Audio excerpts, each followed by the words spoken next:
আসসালামু আলাইকুম। আমন্ত্রণ চ্যানেল সংবাদের সঙ্গে আছি হৃদয় হোসেন। বিস্তারিত সংবাদের শুরুতেই জানিয়ে দিচ্ছি সুপারফেস ফর্টিফাইড সয়াবিন তেল সংবাদ শিরোনাম। পিলখানা হত্যাকাণ্ড নিয়ে এবার কথা বললেন সে সময়ের সেনাপ্রধান মইনিউ আহমেদ। প্রকৃত দোষীদের বিচার দাবি। রাজধানী ধানমন্ডি থেকে গ্রেফতার সাবেক মন্ত্রী শাহজাহান খান। আশুলিয়ার কারখানায় নাশকতায় সন্দেহভাজন ৮ জন আটক। জনগণ চাইলে নতুন রাজনৈতিক দল গঠন করবে বৈষম্য বিরোধী ছাত্র আন্দোলন। জনচাহিদা অনুযায়ী সংবিধান সংশোধনের উদ্যোগ। মোহাম্মদপুর সাদেক খান কৃষি মার্কেটে চাঁদা নেওয়ার পুরনো সংস্কৃতি বহাল। অতিরিক্ত ভাড়ার নামে চাঁদাবাজি, নির্যাতন। এবং বাসযোগ্য ধরিত্র বিনির্মাণে মালয়েশিয়ায় প্রকৃতি ও জীবন ক্লাবের পরিচিতি সভা। প্রকৃতি বন্ধু বীর মুক্তিযোদ্ধা মুকিত মজুমদার বাবুকে সংবর্ধনা। সংবাদ শিরোনামগুলো জানাচ্ছিলাম। এখনকার সংবাদ আয়োজন একই সঙ্গে চ্যানেল আই ইউটিউব চ্যানেল এবং চ্যানেল আইয়ের ওটিটি প্ল্যাটফর্ম আই স্ক্রিনে লাইভ স্ট্রিম হচ্ছে। পিলখানা হত্যাকাণ্ড নিয়ে কথা বললেন সে সময়ের সেনা প্রধান general মইন-ই Ahmed.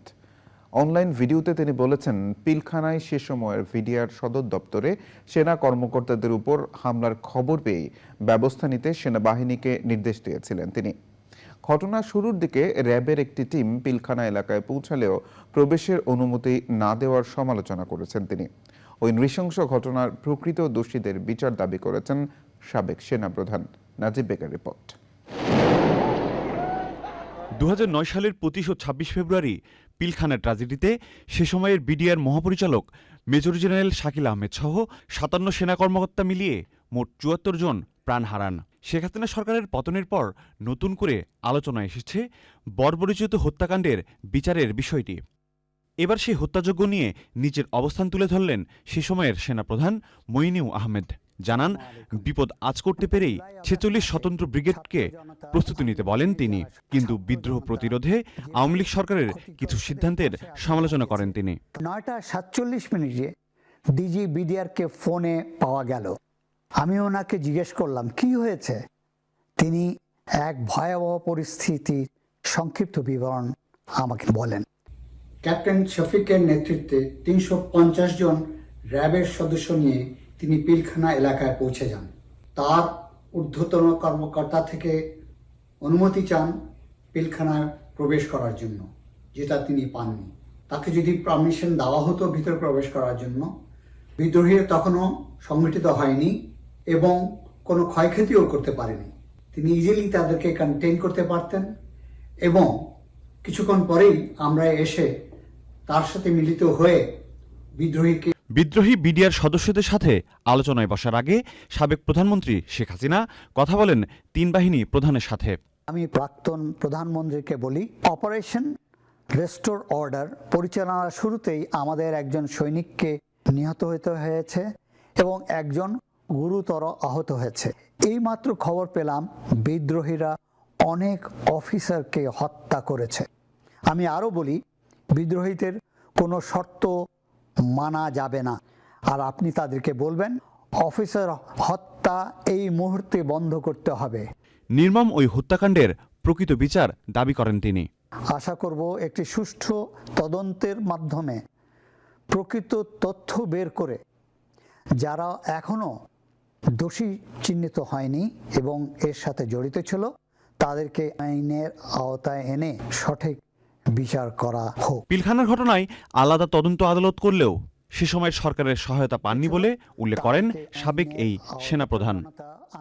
Najib beg, channel I, Dhaka. Awami লীগের সভাপতিমণ্ডলীর সদস্য ও সাবেক মন্ত্রী শাহজাহান খানকে বৃহস্পতিবার মধ্যরাতে রাজধানী ধানমন্ডির একটি বাসা থেকে আটক করেছে ঢাকা মহানগর গোয়েন্দা পুলিশ। আটকের বিষয়টি নিশ্চিত করেছেন ডিএমপির অতিরিক্ত পুলিশ কমিশনার রেজাউল করিম মল্লিক। তবে কোন মামলায় তাকে আটক করা হয়েছে এ ব্যাপারে পরে বিস্তারিত জানানো হবে বলে জানান তিনি। কোটা সংস্কার আন্দোলনে মাদারীপুরে নিহত তাওহিদ সান্নামাত হত্যা মামলা সহ বেশ কয়েকটি মামলা রয়েছে সাবেক এই মন্ত্রীর বিরুদ্ধে। পোশাক শিল্পের অস্থিরতা রোধে সাভারের আশুলিয়ার বিভিন্ন এলাকা থেকে নাশকতাকারী সন্দেহে 8 জনকে আটক করেছে যৌথ বাহিনী। বৃহস্পতিবার মধ্যরাতে সেনাবাহিনী, পুলিশ ও র্যাব এই অভিযান পরিচালনা করে। আশুলিয়া থানার ওসি মাসুদুর রহমান জানান, গ্রেফতারকৃতরা ঝুট ব্যবসায় প্রভাব বিস্তার সহ নাশকতার উদ্দেশ্যে পরিকল্পিতভাবে গার্মেন্টস শ্রমিকদের উস্কে দেয়। গত কয়েকদিন বিভিন্ন দাবিতে সাভার, আশুলিয়া ও গাজীপুরে তৈরি পোশাক শিল্প সহ অন্যান্য খাতের শ্রমিকদের আন্দোলনের কারণে শিল্পাঞ্চলে অস্থিরতা দেখা দেয়। এই আন্দোলনে ইন্ধনদাতাদের বিরুদ্ধে ব্যবস্থা নিতে অভিযান পরিচালনা করেছে যৌথ বাহিনী। জনগণ চাইলে নতুন রাজনৈতিক দল গঠন করতে চায় বৈষম্য বিরোধী ছাত্র আন্দোলন, তবে সে বিষয়ে এখনই ভাবছে না তারা। চ্যানেল আইকে বিশেষ সাক্ষাৎকারে যুব ও ক্রীড়া এবং শ্রম ও কর্মসংস্থান উপদেষ্টা আসিফ মাহমুদ সজীব ভুঁইয়া বলেছেন, জনগণের চাহিদা অনুযায়ী সংবিধান সংশোধন করার উদ্যোগ নেওয়া হবে। বিস্তারিত জানাচ্ছেন রফিকুল বাশার। ছাত্র জনতার আন্দোলনের মাধ্যমে সরকার পরিবর্তনের পর অন্তর্বর্তী সরকারের উপদেষ্টা হয়েছেন আসিফ মাহমুদ সজীব ভুঁইয়া। ছাত্র আন্দোলনে তিনি ছিলেন সম্মুখ সারিতে, নেতৃত্ব দিয়েছেন শিক্ষার্থীদের সংগঠিত করতে। শপথ নেওয়ার পর থেকেই ব্যস্ত সময় পার করছেন তিনি। পালন করছেন যুব ও ক্রীড়া এবং শ্রম ও কর্মসংস্থান এই দুই মন্ত্রণালয়ের দায়িত্ব। চ্যানেল আইকে দেওয়া একান্ত সাক্ষাৎকারে দেশ গঠন, সংবিধান সংশোধন সহ বিভিন্ন বিষয়ে কথা বলেছেন তিনি। যে ধরনের সংবিধান মানুষ চায়, দীর্ঘদিন ধরে মানুষ চেয়ে আসছে, এবং ৭২ সংবিধানকে কাটাছেঁড়া করে যে অবস্থা করা হয়েছে, এবং ৭২ সংবিধান নিয়েও অনেক প্রশ্ন আছে, সেটি একটি নির্দিষ্ট ধারার চিন্তাকেই কন্টেইন করে এরকম অনেক বক্তব্য মানুষের মধ্যে আছে। তো সংবিধানের বিষয়টা এটা একটা জাতীয় জনমতের ভিত্তিতেই সংবিধানের পরিবর্তনটা আসবে, এমন না যে আমরা যারা দায়িত্বে আছি তাদের চিন্তার ভিত্তিতে হবে। জনমতটা আপনারা কিভাবে নেবেন?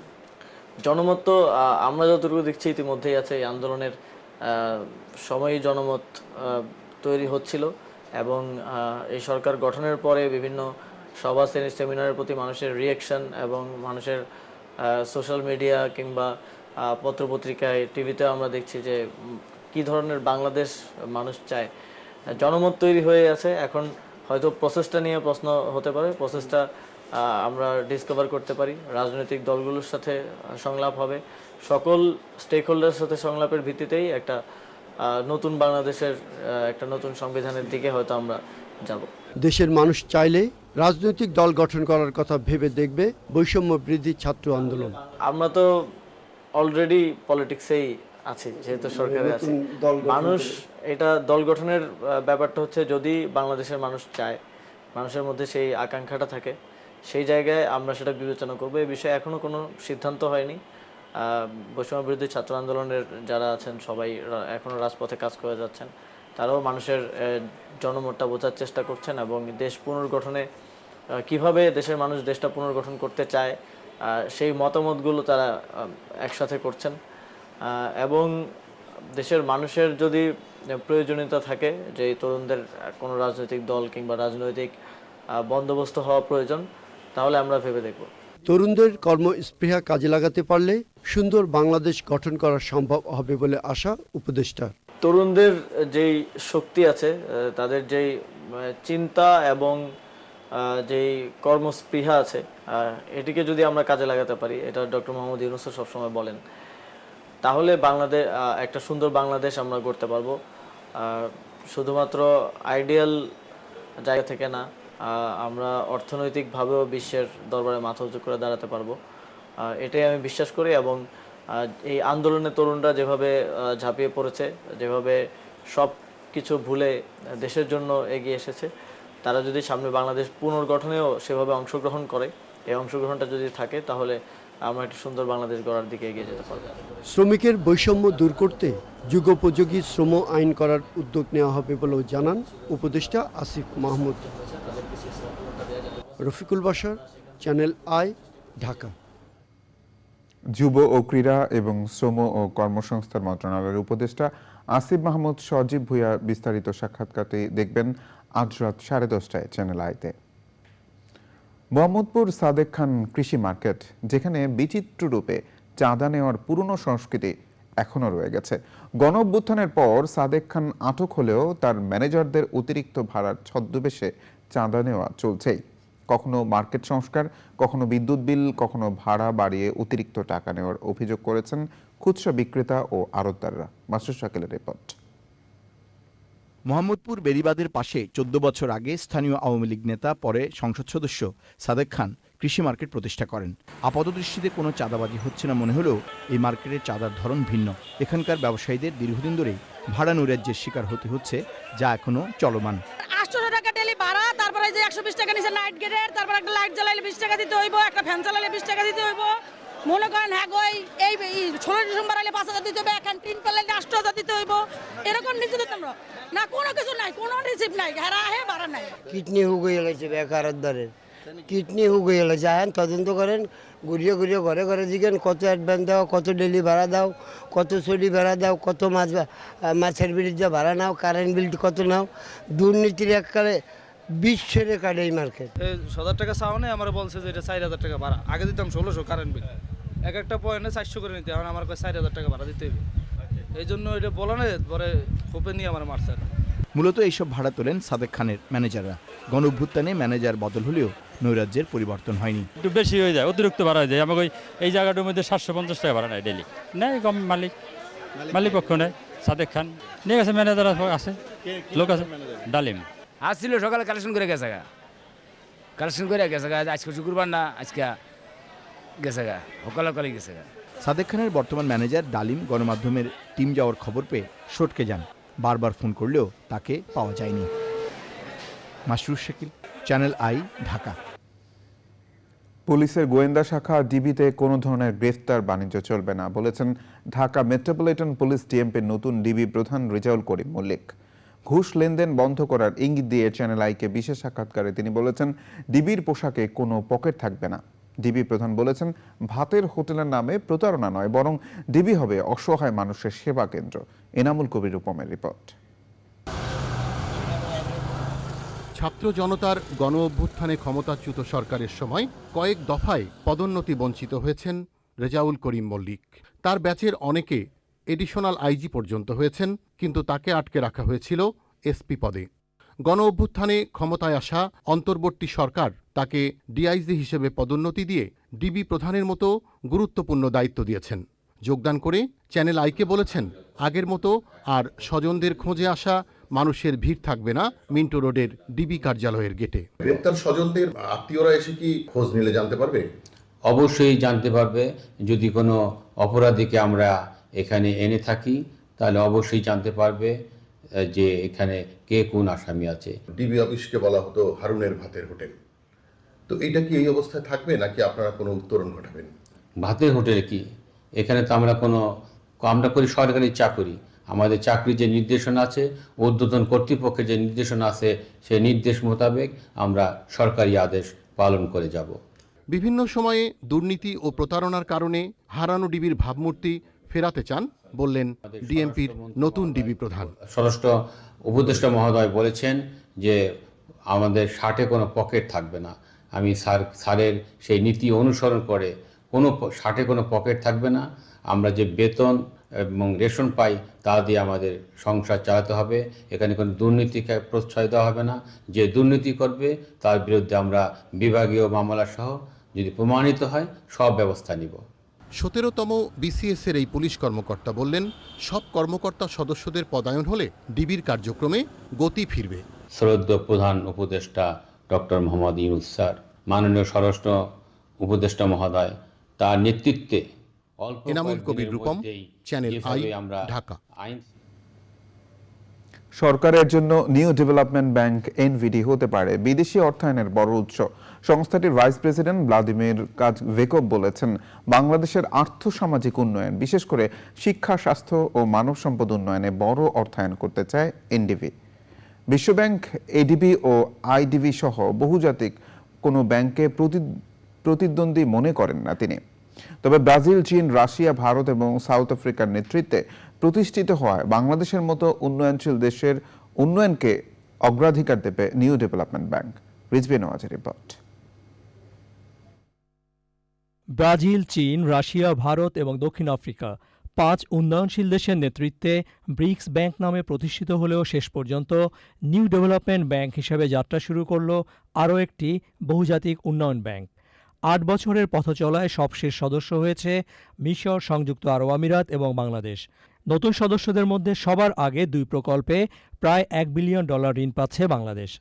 It's obvious. We started as a new member with Bangladesh. Now you got already nearly $760 million to be approved within this year. This is the benefit. First come, first get. First get. Yes, more than half of NDB portfolio sitting with infrastructure, roads and railroads. That's all. So I think if we can do more social infrastructure project, it would be better. It's better to find solution acceptable. So that's why, okay, Bangladesh with us, so let's listen to Bangladesh voice too. এনডিবির vice president বলেন, বাংলাদেশ সরকার চাইলে ডলারের বাইরে গিয়ে কম সুদে চীনা মুদ্রা এমনকি রুবলেও ঋণ পেতে পারে।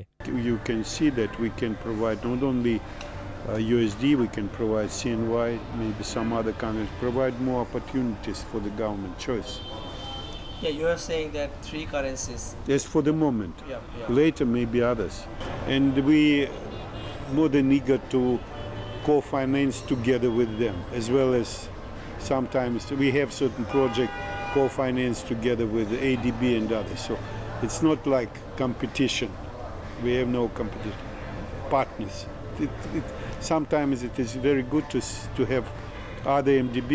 We can share experiences, project assessment, etc. Those institutions were established to deliver aid and support from developed country to less developed, developing or even poor. NDB was established by developing countries for themselves. So we have no this like this is donor, so equals. That's the difference. We can rely to much more bigger extent than other institutions on the national system, on procurement. Of course, we have our own requirements, but we respect local procurement system. That helps us to speed up the process in the institution. New development ব্যাংকে ভারত, চীন, Russia, দক্ষিণ Africa এবং ব্রাজিলের সমান সংখ্যক share রয়েছে। রিজভিনা ওয়াজ, channel I, Dhaka. বাংলাদেশের চিকিৎসা সেবার পথিকৃৎ অধ্যাপক ডাক্তার মোহাম্মদ ইব্রাহিমের 35তম মৃত্যুবার্ষিকী আজ। বারডেম জেনারেল হাসপাতাল, ইব্রাহিম কার্ডিয়াক ও বাংলাদেশ ডায়াবেটিক সমিতির মতো প্রতিষ্ঠানগুলোর মাধ্যমে বাংলাদেশের চিকিৎসা সেবার এক নতুন দ্বার উন্মোচন করেছিলেন তিনি, যার মাধ্যমে 70 বছরেরও বেশি সময় ধরে দেশের সব ডায়াবেটিস হাসপাতাল আজ জানান দেয় কত বিস্তৃত পরিসরে চিকিৎসা সেবার দ্বার উন্মোচন করেছিলেন তিনি। লাইলা নওশিনের রিপোর্ট। বাংলাদেশের চিকিৎসা শাস্ত্রের অন্যতম পথিকৃৎ ডাক্তার মোহাম্মদ ইব্রাহিম 1911 সালে পশ্চিমবঙ্গের মুর্শিদাবাদের প্রত্যন্ত গ্রামে জন্ম তার। কলকাতা মেডিকেল কলেজ থেকে কৃতিত্বের সাথে MBBS পাশ করে কলকাতা মেডিকেলেই কর্মজীবন শুরু। দেশভাগের পর চলে আসেন পূর্ব পাকিস্তানে। চট্টগ্রামের সিভিল সার্জন হিসেবে যোগদানের পর লন্ডন ও যুক্তরাষ্ট্র থেকে নেন উচ্চশিক্ষা। 1950 সালে দেশে ফিরে যোগদান ঢাকা মেডিকেল কলেজে। মেধা ও প্রজ্ঞা দিয়ে চিকিৎসা গবেষণা কাউন্সিল ও পাকিস্তানের বিজ্ঞান গবেষণা কাউন্সিলের চেয়ারম্যান হয়েছিলেন অধ্যাপক ডাক্তার ইব্রাহিম। 1956 সালে কয়েকজন চিকিৎসক ও সমাজসেবীদের সহযোগিতায় ঢাকার সেগুনবাগিচায় প্রতিষ্ঠা করেন পাকিস্তান ডায়াবেটিক সমিতি। 50-এর দশকেই ডাক্তার ইব্রাহিম বুঝতে পেরেছিলেন ডায়াবেটিস হতে যাচ্ছে এদেশের মানুষের অন্যতম বড় শত্রু। 70-এর দশকে তিনি প্রতিষ্ঠা করেন এশিয়া মহাদেশের সর্বপ্রথম ডায়াবেটিসের জন্য বিশেষায়িত বারডেম হাসপাতাল। ডায়াবেটিসের চিকিৎসায় দেশের মানুষের সবচেয়ে বড় ভরসার জায়গা বারডেম। প্রতিদিন 3,500-এর বেশি রোগী হাসপাতালের বহির্বিভাগে চিকিৎসা নেন। পাশেই ইব্রাহিম কার্ডিয়াক হাসপাতালও দেশের মানুষের ভরসার স্থান। সুষ্ঠুভাবে হাসপাতাল পরিচালনার জন্য দক্ষ জনবল তৈরিতে ১৯৮৬ সালে প্রতিষ্ঠা করেন বারডেম একাডেমি।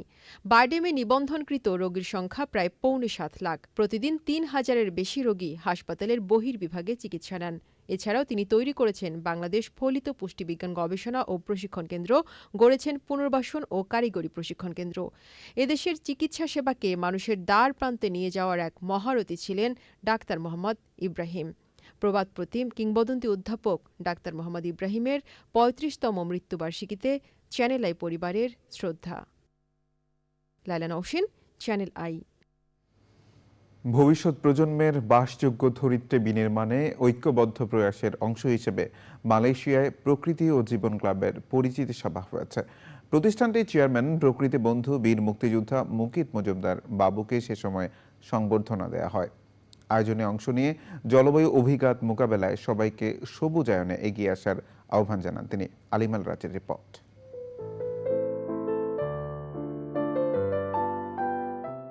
প্রকৃতি রক্ষার দায়বদ্ধতা থেকে জলবায়ু অভিঘাত মোকাবেলা ও প্রাণ প্রকৃতি রক্ষায় যুগেরও অধিক সময় কাজ করছে প্রকৃতি ও জীবন ফাউন্ডেশন।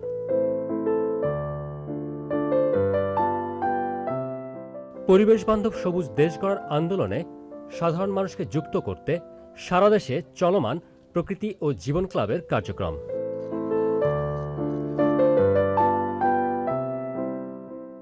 প্রাণ প্রকৃতি রক্ষার অভিযাত্রা বিশ্বব্যাপী ছড়িয়ে দিতে সংযুক্ত আরব আমিরাতের পর চলতি বছর মালয়েশিয়া যাত্রা শুরু করে প্রকৃতি ও জীবন ক্লাব।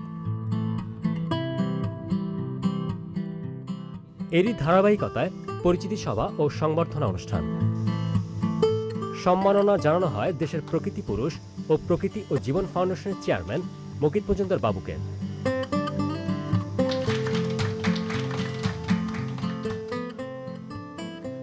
সভায় ক্লাবের প্রতিনিধিরা কার্বন নিঃসরণ কমানোর পাশাপাশি সবুজায়নে কার্যকর ভূমিকা পালনের প্রত্যয় ব্যক্ত করেন। প্রকৃতি যত সুন্দর হবে, সুশীল হবে, তখন আমাদের জীবনযাত্রা ততই সুন্দর হবে, সুষ্ঠু হবে এবং আমাদের প্রোডাক্টিভিটি ততই বাড়বে। স্যার যেই ভালো উদ্যোগ নিয়েছেন, আমরা প্রবাসও সেটা অনুভব করি প্রকৃতি জীবনকে নিয়ে। আমরা ভবিষ্যতে স্যারের আদেশ অনুক্রমে আমরা প্রবাসে বাংলাদেশেরও একসাথে ঐক্যবদ্ধ হয়ে স্যারের সঙ্গে কাজ করতে আগ্রহী এবং আমরা কাজ করে যাব। প্রকৃতির জন্য এইভাবে নিবেদিতভাবে কাজ করতে পারে, সেটা আমি যদি স্যারের সান্নিধ্যে না যাইতাম তাহলে কিন্তু আমি এই বিষয়টা আমি বুঝতাম না। মানে ওনার যে ব্যবসা বাণিজ্য, মানে এই যে একটা ডেভেলপমেন্ট সেক্টরে কাজ করে, মানে ব্যবসা সেক্টরে কাজ করে, সেই পরিচয়গুলো কিন্তু ছাপিয়ে গেছে ওনার এই প্রকৃতি জীবন ক্লাব, প্রকৃতি জীবন ফাউন্ডেশন, এই প্রকৃতি জীবন অনুষ্ঠানের মধ্যে। Water pollution, land pollution, soil pollution, air pollution, এই পলিউশনগুলোর কারণে আমরা আমাদের আয়ুষ্কাল, আমরা আল্লাহ আমাদেরকে যেটুকু হায়াত দিয়েছে সেইটুকু বাঁচতে পারছি না। কাজে আমাদের প্রকৃতির প্রতি আমাদেরকে আরও সদয় হতে হবে। প্রকৃতির প্রতি আমাদের আরও দায়িত্ব নিয়ে আমাদের প্রকৃতিকে সুন্দর করে গড়ে তুলতে হবে। নিজেদের অস্তিত্ব রক্ষার প্রশ্নে পারস্পরিক অভিজ্ঞতা বিনিময়ে পরিবেশ প্রতিবেশ রক্ষার কার্যক্রম আরও বিস্তৃত করার আহ্বান জানিয়েছেন প্রকৃতি বন্ধু বীর মুক্তিযোদ্ধা মুকিত মজুমদার বাবু। ভালো লাগে যখন আপনারা বিদেশে থেকে এ ব্যাপারে এগিয়ে আসেন এবং আপনারা এই রকম একটি মহৎ কাজে আপনারা যে এগিয়ে এসছেন, সেটার জন্য কিন্তু সত্যি আপনাদের অনেক অনেক ধন্যবাদ। বাংলাদেশকে কত ভালোবাসেন সেটার কিন্তু প্রমাণ আপনাদের উপস্থিতি। পরিবেশ প্রকৃতিকে কিন্তু ঠিক রাখা খুবই কঠিন একটা সমস্যা। আমরা সব কিছু পেতে চাই খুব শর্টকাটে, খুব জলদি পেতে চাই সব কিছু, এবং যার কারণে কিন্তু মূল্যবোধের অবক্ষয় হয়ে গেছে। পরিবেশ প্রকৃতি কিন্তু শর্টকাটে অর্জন করা যায় না, সুতরাং এটা কিন্তু শর্টকাটে ধ্বংস হয়। আমরা কিন্তু দিন দিন এই যে নানা ধরনের রোগে ভুগি, এর কারণও কিন্তু এই ধরনের এই যে নানা কর্মকাণ্ড আমাদের। আসুন আমরা একসাথে হাতে হাত মিলিয়ে এই প্রকৃতি জীবন ক্লাব, মালয়েশিয়া, বাংলাদেশ মিলে আমরা একটা ভালো একটা উদ্যোগ নিয়ে এগিয়ে যাই। সামাজিক দায়বদ্ধতা ও পরিবেশ প্রকৃতি সংরক্ষণের পাশাপাশি আত্মমানবতার সেবায় নিরলসভাবে কাজ করে যাচ্ছে প্রকৃতি ও জীবন ক্লাব। আলিমাল রাজি, চ্যানেল আই, কুয়ালালামপুর, মালয়েশিয়া। সংবাদের এই পর্যায়ে বিরতি নিচ্ছে, আর বিরতির পর জানিয়ে ফিরছি। বিরতির পর আবার আমন্ত্রণ চ্যানেল সংবাদে। ঢাকা চট্টগ্রাম মহাসড়কের কুমিল্লার 14 গ্রামে স্টার লাইন পরিবহনের যাত্রীবাহী বাসের ধাক্কায় মাইক্রোবাসের 4 যাত্রী নিহত হয়েছে, আহত হয়েছেন 2 জন। শুক্রবার ভোর 6:30টার দিকে মহাসড়কের বাতিসা নানকোড়া এলাকায় ওই দুর্ঘটনা ঘটে। চট্টগ্রাম থেকে ঢাকাগামী একটি মাইক্রোবাস রাস্তার পাশে দাঁড়িয়ে থাকা পিকআপ দেখে ডান দিকে ওভারটেক করার সময় পেছন থেকে স্টার লাইন পরিবহনের একটি বাস মাইক্রোবাসটিকে চাপা দেয়। এতে ঘটনাস্থলে থাকা মাইক্রোবাসের 4 যাত্রী নিহত হন। নিহতদের নাম পরিচয় এখনো জানা যায়নি। দুর্ঘটনা কবলিত বাস এবং মাইক্রোবাস থানায় নেওয়া হয়েছে। বাস ও সিএনজি চালকদের দ্বন্দ্বের জেরে কুষ্টিয়ায় সব রুটে অনির্দিষ্টকালের বাস ধর্মঘট চলছে। জেলা মোটর শ্রমিক ইউনিয়নের সাধারণ সম্পাদক আফজাল হোসেন জানিয়েছেন, মঙ্গলবার জেলার ভেড়ামারায় যাত্রী উঠানো নিয়ে সিএনজি চালকদের সাথে বাস চালকরা দ্বন্দ্বে জড়িয়ে পড়ে। এ সময় সিএনজি চালকরা কয়েকজন বাস চালক সহ শ্রমিকদের মারধর করে। এর জের ধরে নিরাপত্তার অভাবে কুষ্টিয়ার সবকটি রুটে বাস চলাচল বন্ধ করে দেয়। পরে সেনাবাহিনী, জেলা প্রশাসন ও পুলিশ প্রশাসনের আশ্বাসে আবার বাস চলাচল স্বাভাবিক হলেও বৃহস্পতিবার আবারও সিএনজি চালকরা বাস চালকদের মারধর ও গাড়ি ভাঙচুর করে। এরই প্রতিবাদে এবং দোষীদের শাস্তির দাবিতে শুক্রবার সকাল থেকে পরিবহন মালিক শ্রমিক ঐক্য পরিষদের ডাকে অনির্দিষ্টকালের জন্য কুষ্টিয়া থেকে খুলনা, রাজশাহী, মেহেরপুর, গোয়ালন্দ সহ সব রুটে বাস ধর্মঘট ডাকে। বাস চলাচল বন্ধ থাকায় বিপাকে পড়েছেন এসব রুটে চলাচলকারী যাত্রীরা। কলকাতার আরজি কর হাসপাতালে নারী চিকিৎসককে ধর্ষণের পর হত্যার ঘটনায় একজন প্রত্যক্ষদর্শীর সন্ধান পেয়েছে তদন্তকারী সংস্থা সিবিআই। সিবিআই ধারণা করছে ওই ব্যক্তির দেওয়া তথ্যে চিকিৎসককে ধর্ষণ হত্যার তদন্তের জট খুলে আসবে। ওই প্রত্যক্ষদর্শী হাসপাতালের 4র্থ শ্রেণীর একজন কর্মচারী। ঘটনার রাতে তিনি হাসপাতালটির সেমিনার কক্ষের দায়িত্ব ছিলেন। ওই রাতে সিভিক ভলান্টিয়ার সঞ্জয় রায়কে সেমিনার কক্ষে ঢুকতে দেখেছেন তিনি। সন্দেহভাজন হিসেবে আগেই সঞ্জয়কে গ্রেফতার করেছে পুলিশ। হাসপাতালে নারী চিকিৎসককে ধর্ষণ হত্যার ঘটনায় বৃহস্পতিবার বিক্ষোভে উত্তাল ছিল কলকাতা। জড়িত ব্যক্তিদের চিহ্নিত করে বিচারের দাবিতে মিছিল করেছেন রবীন্দ্রভারতী বিশ্ববিদ্যালয়ের শিক্ষক শিক্ষার্থীরা। এবার নিটল টাটা কৃষি সংবাদ।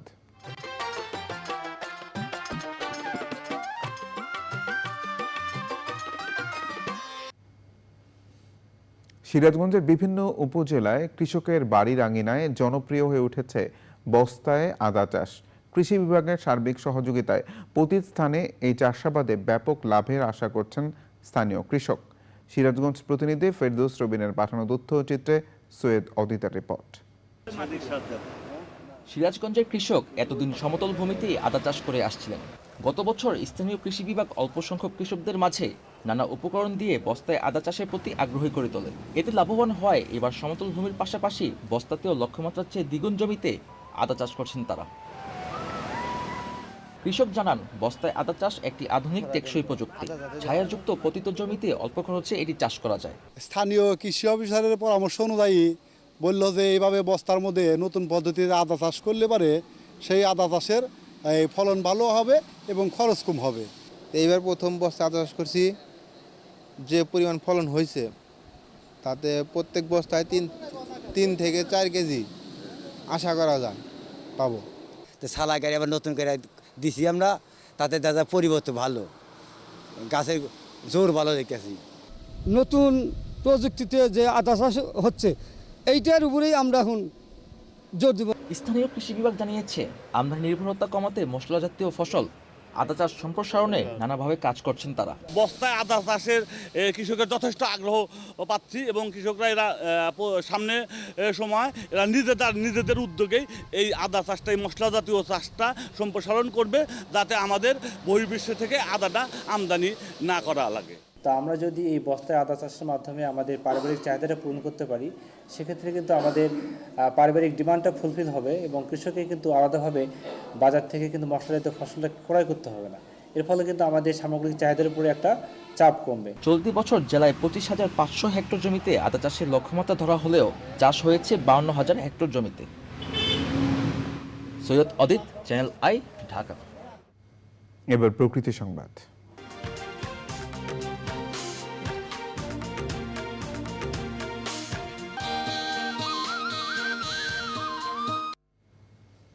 যশোরে হাজার হাজার বৃক্ষরোপণ করে দৃষ্টান্ত স্থাপন করেছেন আনোয়ার হোসেন সাগর নামে এক ব্যক্তি।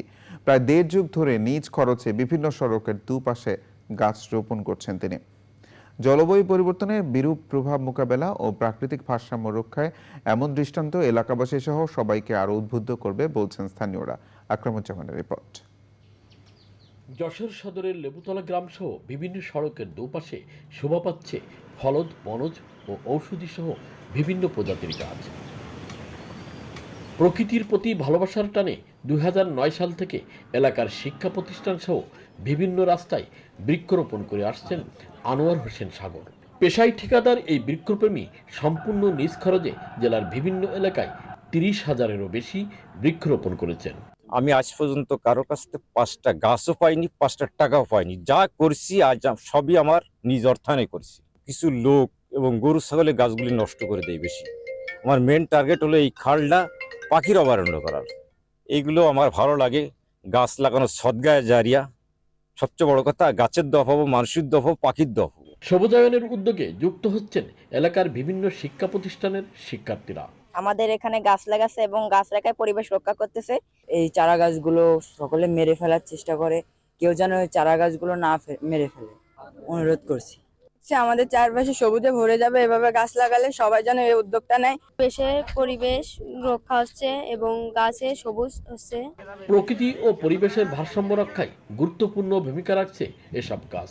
এটাকে যদি সামাজিক একটি আন্দোলন হিসেবে আমরা গ্রহণ করতে পারি, রাস্তার পাশের যে জায়গাগুলো এমনি এমনি পড়ে থাকে, তো সেটাকে যদি উৎপাদনশীলতার ভেতরে আমরা আনতে পারি, একই সাথে যেমন আমাদের পরিবেশের সুরক্ষা এটা হবে, আমাদের জিডিপিতেও এর একটা বড় ধরনের অবদান থাকবে। ওনার এই কর্মকাণ্ড যাতে আরো দীর্ঘায়িত হয় এবং এলাকার সব মানুষগুলো শুধু বৃক্ষরোপণ করলে হবে না, এই রোপিত গাছগুলো যাতে রক্ষণাবেক্ষণ হয়, সব শ্রেণীর মানুষগুলো যাতে এগিয়ে আসে, সেই আশাবাদ আমি রাখছি, সবার কাছে দাবি রাখছি। জলবায়ুর অভিঘাত মোকাবেলা সহ প্রাকৃতিক দুর্যোগ থেকে বাঁচতে গাছ রোপণের বিকল্প নেই বলছেন পরিবেশবাদীরা। যশোর থেকে আকরামুজ্জামান, চ্যানেল আই। এবার খেলার খবর।